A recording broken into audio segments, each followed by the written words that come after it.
What are the top 5 things you need to do this annual election period? Hi, I'm Chris Prang. I'm the Medicare analyst. I'm a licensed agent in 17 states. And my goal is to help people like you make a wise and confident decision about all of the Medicare choices so that you can protect your income, your assets, your savings, and your health. Well, your Medicare annual election period is fast approaching, and by the time you see this, we could be in the midst of it. So your annual election period starts October 15th, and it runs through December 7th. And so that is the time, if you have a Medicare Advantage plan or a drug plan, you want to consider making a change. So the number one thing you want to look for is a termination letter, and that is going to apply to Medicare Advantage and to some of the Part D drug plans. What is going on is it is estimated 2 million or more people will be losing their Medicare Advantage plans, and nearly 500,000 people will be losing their Part D drug plans. So if you're on Medicare Advantage, if you're on a Part D drug plan, especially from Anthem/Elevance, you need to be looking out for that termination letter.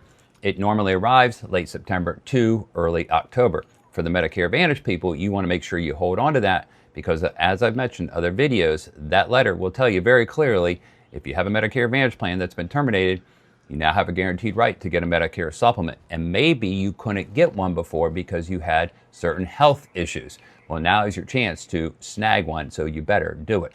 Number 2 is to look for your annual notice of change if you don't get a termination letter. That usually arrives mid-September to early October. And that document is very important. Most people don't pay attention to it. They think it's junk mail. They throw it in the trash. And by the time January rolls around, well, guess what? It's too late. And then they find out there were changes that they didn't like. So you need to read that document because it will tell you clearly the differences from 2025 to 2026. Is there a premium difference, deductible difference, maximum out of pocket difference, copay difference in benefits? Are you getting more? Are you getting less? I would plan on, in many cases, getting less. It just depends on the plan that you are on. Number 3, you want to check your medication coverage regardless of whether you're on a Medicare Advantage plan or a standalone Part D drug plan. With the changes going way back to the Inflation Reduction Act and now having a hard cap on the max out of pocket for drug coverage, which this year is $2,000, in 2026 it will be $2,100. A lot of the insurers are adjusting things. What they're doing is they're either not covering drugs that they covered before, or they're adjusting the tier. Maybe it was a tier 2 generic. Well, now they're making it a tier 3 and treating it like a brand, or it was a tier 3 brand and now they're treating it like a tier 4. So you need to pay attention to that. Number 4 thing you need to do is definitely, especially Medicare Advantage, is to compare your plan with other plans that are available on the market. Is your plan equal to or better than other Medicare Advantage plans that will be available in 2026? Does your plan have a higher or lower maximum out of pocket, higher or lower premium?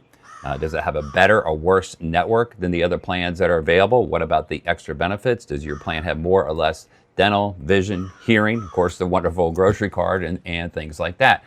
It's very important that you compare. Unfortunately, 70% of the people don't, and I would guess probably half of them probably should, because they're going to find out come January that it may be too late to make a change. Now, if you're on Medicare Advantage and for some reason you don't make a change during the annual election period from January 1st to March 31st, you have what is called your Medicare Advantage open enrollment period, where you can make one change during that time. You can switch from one Medicare Advantage to another or go back to original Medicare and pick up a Part D drug plan. Number 5, if you are on Medicare Advantage, and especially if your Medicare Advantage plan is terminated, maybe you should consider now picking up a Medicare supplement. So again, if you have a Medicare Advantage plan that terminates, you got that guaranteed right. If you're on Medicare Advantage plan and you didn't get a termination letter, then in the vast majority of states, you're going to have to go through what is called medical underwriting to see if you qualify for a supplement. And if you're considering doing that and taking advantage of some of the advantages of a supplement, which would be not dealing with networks, less co-payments to deal with, less prior authorizations and benefit denials, that's why somebody would want to make the switch. Well, you're going to want to do that early on to make sure there's enough time to apply, get the notice, get the policy in your hands before you end up terminating your Medicare Advantage plan. So usually the way it works, if you work with me, is we apply for a Medicare supplement, and then once you're approved, then we come back and we do a drug plan for you, and that drug plan will automatically terminate your Medicare Advantage plan. And if you're on a Medicare Advantage plan and you're considering a Medicare supplement, don't overlook the high deductible Plan G. I do call it Medicare's best kept secret, and it is by far the best alternative to Medicare Advantage, and you can reach out to me if you want more information on that, as long as you're from one of the 17 states that I'm licensed in. That's it for today. Those are the top 5 things you need to do this annual election period.